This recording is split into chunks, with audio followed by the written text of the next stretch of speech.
द्वापर के सबसे महान योद्धा भीष्म पितामह सरसैया पर पड़े सूर्य के उत्तरायण होने की प्रतीक्षा कर रहे थे।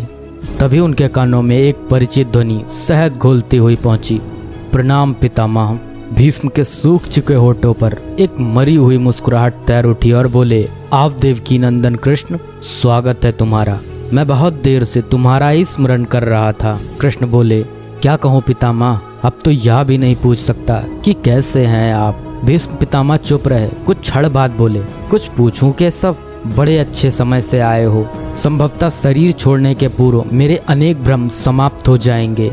कृष्ण बोले, कहिए ना पितामह। भीष्म पितामह ने कहा, एक बात बताओ कृष्ण, तुम तो ईश्वर हो ना। कृष्ण ने बीच में ही टोका और कहा, नहीं पितामह, मैं तो आपका पौत्र हूँ, ईश्वर नहीं।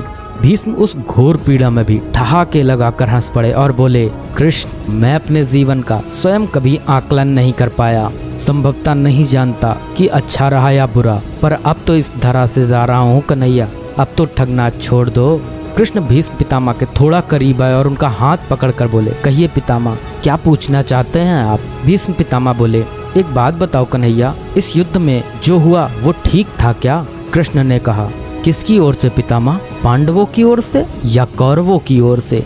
भीष्म पितामह ने कहा, कौरवों के कृत्यों पर चर्चा का तो कोई अर्थ ही नहीं रहा कन्हैया, पर क्या पांडवों की ओर से जो हुआ वो सही था। आचार्य द्रोण का वध, दुर्योधन की जंघा के नीचे प्रहार, दुशासन की छाती का चीरा जाना, जयद्रथ के साथ हुआ छल, निहत्थे कर्ण का वध, यह सब उचित था क्या। कृष्ण ने कहा, इसका उत्तर मैं कैसे दे सकता हूँ पितामह, इसका उत्तर तो उन्हें देना चाहिए जिन्होंने यह किया। उत्तर दे दुर्योधन का वध करने वाले भीम, उत्तर दे कर्ण और जयद्रथ का वध करने वाले अर्जुन। मैं तो इस युद्ध भूमि में कहीं था ही नहीं पितामह। भीष्म पितामह ने कहा, अभी भी छलना नहीं छोड़ोगे कृष्ण। अरे विश्व भले कहता रहे कि महाभारत को अर्जुन और भीम ने जीता, पर मैं जानता हूँ कन्हैया कि यह तुम्हारी और केवल तुम्हारी विजय है। मैं तो उत्तर तुम्ही से पूछूंगा कृष्ण। भीष्म पितामह के इतना कहते ही कृष्ण थोड़ा गंभीर स्वर में बोले, तो सुनिए पितामह, कुछ बुरा नहीं हुआ, कुछ अनैतिक नहीं हुआ, वही हुआ जो होना चाहिए। भीष्म पितामह ने कहा, या तुम कह रहे हो केशव, मर्यादा पुरुषोत्तम राम का अवतार कृष्ण कह रहा है। यह छल तो किसी युग में हमारे सनातन संस्कारों का अंग नहीं रहा, फिर यह उचित कैसे हुआ।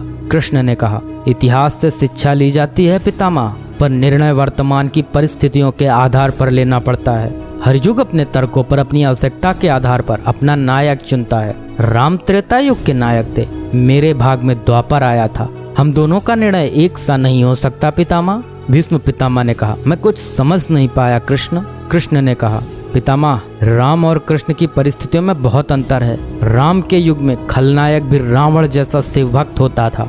तब रावण जैसी नकारात्मक शक्ति के परिवार में भी विभीषण जैसे संत हुआ करते थे। तब बाली जैसे खलनायक के परिवार में भी तारा जैसी विदुषी स्त्रियां और अंगद जैसे सज्जन पुत्र होते थे।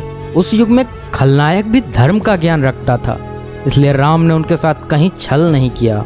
किंतु मेरे युग के भाग में कंस, जरासंध, दुर्योधन, दुशासन, शकुनी, जयद्रथ जैसे घोर पापी आए हैं। उनकी समाप्ति के लिए हर छल उचित है पितामह। पाप का अंत आवश्यक है पितामह, वह चाहे जिस विधि से हो। भीष्म पितामह ने पुनः प्रश्न किया, तो क्या तुम्हारे इन निर्णयों से गलत परंपराएं नहीं प्रारंभ होंगी केशव। क्या भविष्य तुम्हारे इन छलों का अनुसरण नहीं करेगा, और यदि करेगा तो क्या यह उचित होगा।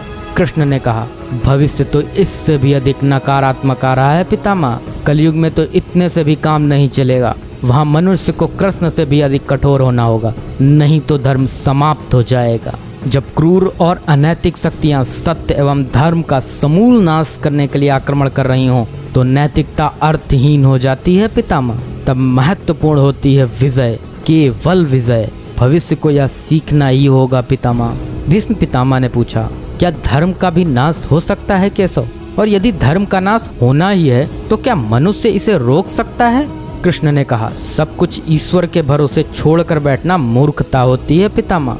ईश्वर स्वयं कुछ नहीं करता, केवल मार्गदर्शन करता है। सब मनुष्य को ही स्वयं करना पड़ता है। आप मुझे भी ईश्वर कहते हैं ना, तो बताइए ना पितामह, मैंने स्वयं इस युद्ध में कुछ किया क्या। सब पांडवों को ही करना पड़ा ना, यही प्रकृति का संविधान है। युद्ध के प्रथम दिन यही तो कहा था मैंने अर्जुन से यही परम सत्य है। कृष्ण की बातों को सुनकर भीष्म पितामह संतुष्ट लग रहे थे। उनकी आंखें धीरे धीरे बंद होने लगी। उन्होंने कहा, चलो कृष्ण, या इस पृथ्वी पर अंतिम रात्रि है, कल संभवतः चले जाना होगा। अपने इस अभागे भक्त पर कृपा करना कृष्ण। कृष्ण ने मन में ही कुछ कहा और भीष्म को प्रणाम कर लौट चले। पर युद्ध भूमि के उस डरावने अंधकार में भविष्य को जीवन का सबसे बड़ा सूत्र मिल चुका था। जब अनैतिक और क्रूर शक्तियां सत्य और धर्म का विनाश करने के लिए आक्रमण कर रही हों, तो नैतिकता का पाठ आत्मघाती होता है। ईश्वर कुछ भी नहीं करते, ईश्वर सिर्फ राह दिखाते हैं। सब कुछ हमें ही करना पड़ता है और ईश्वर के भरोसे हाथ पर हाथ रख के बैठे रहना मूर्खता होती है।